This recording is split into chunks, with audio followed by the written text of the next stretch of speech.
The message lit up Lena's screen, buzzing across the quiet dorm room. Safer danger. She blinked at it, thumb hovering above the glass, half convinced it was another spam text. Rain whispered against the windows as she set her textbook aside, stretching her legs on the bed and staring back down at the screen.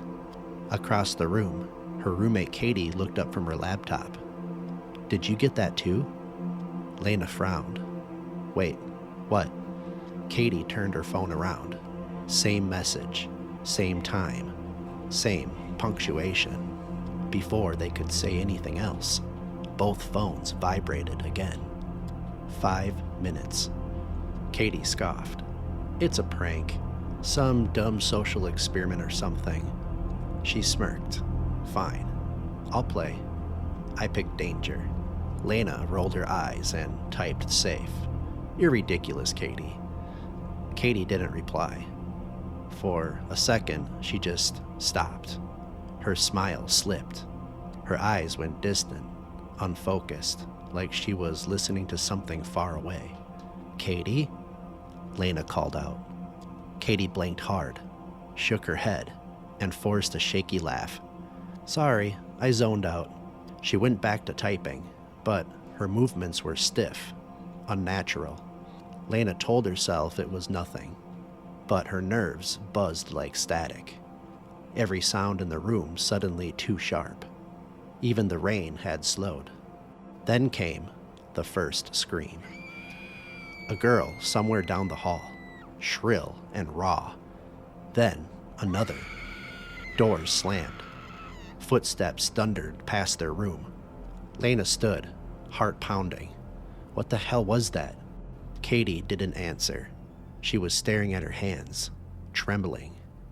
"Katie?" Katie coughed, hard, and black liquid spilled from her mouth, splattering across the desk.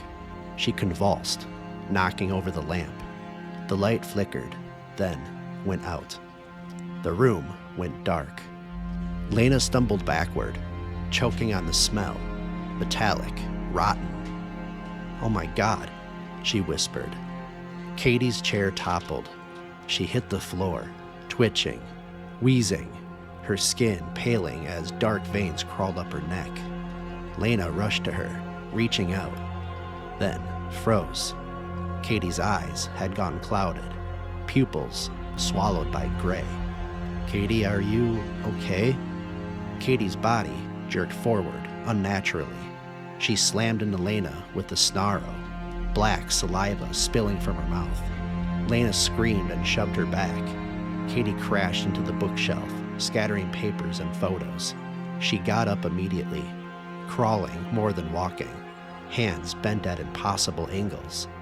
Lena grabbed the desk lamp and swung it, the metal cracking against Katie's jaw. But she hardly flinched. Lena then immediately bolted to the door, slamming it behind her. The hallway was chaos. Bodies running, colliding, screaming. Some students had gone blank-eyed, like Katie, their skin bruised with black veins, attacking anyone in reach. Phones buzzed on the floor, lighting the corridor in pulses of cold blue. Each one showed the same text thread glowing faintly. 3 minutes. Lena sprinted past them, tears blurring her vision. She tripped over a backpack, hit the floor and scrambled up again. Someone grabbed her shoulder.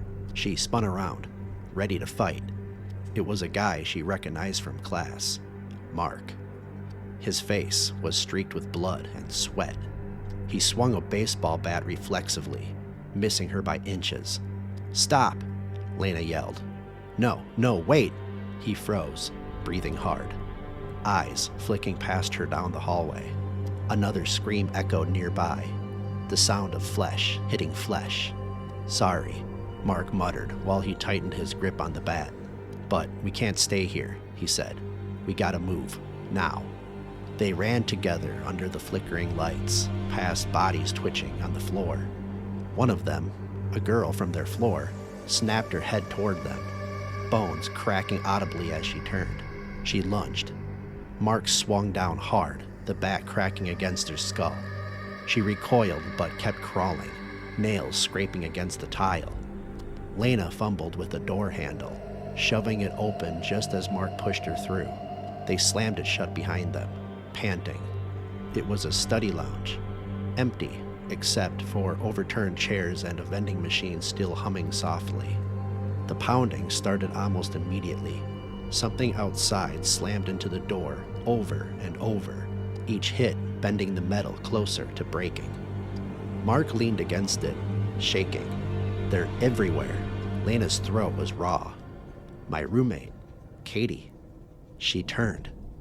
I don't think she even knew it was happening. The door shuddered. Laundry chute, Mark said suddenly. It leads to the basement. From there, we can get outside. They slipped through the back hallway, weaving past fallen furniture. The emergency lights strobed red every few seconds, washing everything in a heartbeat glow. A figure stumbled out of a doorway ahead, skin slick, mouth gaping. Lena froze. Mark didn't. He swung. The bat hit hard enough to make the thing fold sideways. Don't stop, he said. They reached the maintenance room. The chute opened in the corner, narrow, metal, and streaked with grime. I'll go first, Mark said. You follow. He slid in feet first and vanished into the dark. His voice echoed faintly below. It's clear. Lena climbed in after him. The chute was cold, sticky. She dropped, hit the pile of sheets and rolled. Pain flared up her shoulder, but she was still breathing, still going. The basement was dim, smelling of mold and rust. They limped towards the loading dock door, stepping over boxes and abandoned laundry carts. From above came a low, vibrating hum, the sound of dozens of voices groaning in unison. The infected were moving together now. Mark fumbled with the latch. It wouldn't budge. Come on, come on. A vent crashed open above them. Hands reached through, gray, clawing, dripping black fluid. Lena screamed and grabbed a wrench from the counter, swinging wildly. The metal shattered fingers. The things pulled back, shrieking. Mark kicked the door again. This time it gave. Cold night air flooded in. Outside, the night was crisp, washed clean by the rain. The fog rolled low across the parking lot, broken only by the flashing red and blue hue of distant approaching police lights. Then Mark's phone buzzed in his pocket. He pulled it out with trembling hands. One new message. Time's up. He stared at it, whispering the words aloud. Time's up. Lena looked up, confused. Wait, you didn't answer it? Mark's eyes went wide. He started typing, fingers shaking. I can still. A wet, violent pop tore through the air. Mark's body jerked once. Then the side of his skull erupted. Blood splattered across the wall, the pavement, and Lena's face. She screamed, stumbling backward, slipping on the wet ground. For a moment, there was only the ringing in her ears and the pounding of her heart. Mark's phone clattered to the pavement beside her. Screen cracked, but still glowing faintly, and on it, one message waited, pulsing in the rain. Game over.